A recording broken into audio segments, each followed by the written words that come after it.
Has, have અને હેડ. Friends, આજે આપણે આનો ક્વાઇટ સિમ્પલ એટલે કે બેસિક લેવલનો યુઝ કરતા જાણીએ, જે આપણને સ્પોકન પાર્ટમાં ઇમ્પ્રૂવ કરવા માટે હેલ્પ થાય છે. હેઝ, હેવ અને હેડ એ આપણને પોતાની પાસે કોઈ વસ્તુ હોવી, like to express positions, work related કે સંબંધ રિલેટેડ યુઝ કરવા માટે આનો યુઝ કરવામાં આવે છે.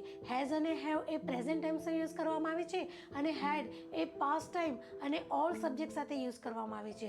લેટ્સ લર્ન મોર એક્ઝામ્પલ કે I have a lots of money, she has a laptop, he has a new bike, a dog has a tail, we have a lots of work.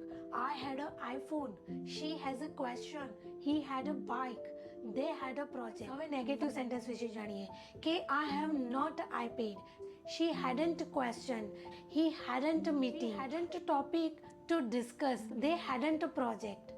So friends, this way you can do practice yourself.